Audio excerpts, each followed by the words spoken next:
Hey folks, sorry I'm a little late. Yes, we are travelling into London. I'm being driven, thank God, because I do a lot of my work in the car. And I can see you're out there. Thank you so much for waiting. On the A4, I guess, travelling into London towards the fantastic Science Museum, where we will do our launch today and Monday. So I'm working to earn a crust here. Hope you're okay out there. How you doing? I can actually read a couple of comments here. Nice to see you guys. Nice to see my friends out there. Good morning and good evening too. And for some of you it's the middle of the night. I do apologise. But the main event here is not until 7 o'clock, 7:30 our time here. So that's about 7 hours time. So you can tell this is a long day for me. And you don't have to stay with me the whole time, but hopefully I'll be off and on doing some stuff. First thing I'm going to do is try to get myself to the Science Museum, and I'll show you what that's like. It's a beautiful old building. I go back all my life to this building.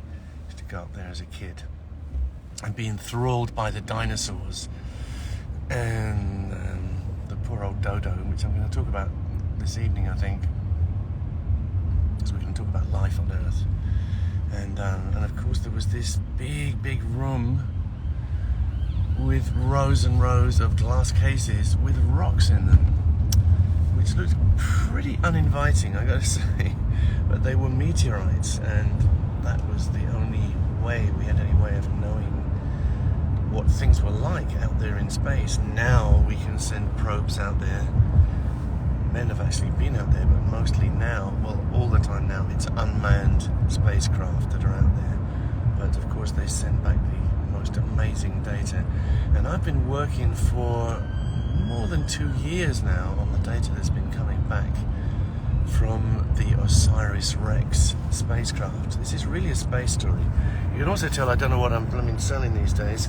I've got the wrong badge on here, but you know, this is a space adventure and something I'm very proud of, I must say.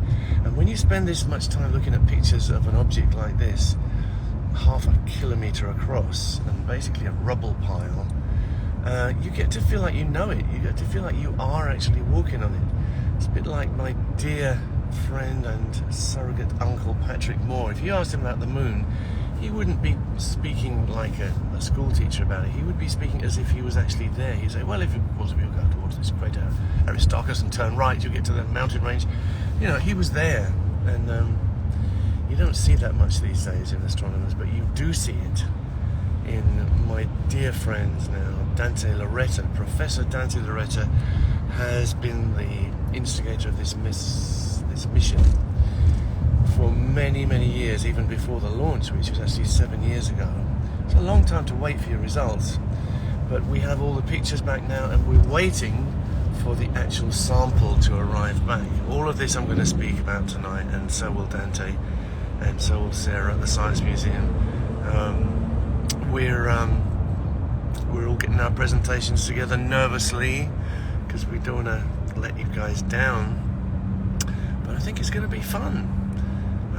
Dante has an incredible presentation. He's incredibly lucid, and he's lived this. This is his whole life the last few years.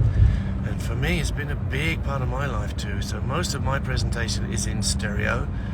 You won't see it in stereo tonight if you're out there, but hopefully you'll get the gist of it. But if you go to the Natural History website, you can get a link, you can buy a link for a modest sum of money to see our presentation on Monday, and in that presentation we will be building in proper stereos that you can see, and you can find your owl, I hope, put your phone in it like this, and enjoy the whole presentation in stereo. Right, I'm distracting my driver, so I'm gonna sign off for a moment, but I'll see you in a minute, hopefully, as we arrive at the beautiful mock Gothic structure That is the Science Museum in London. Cheers, guys.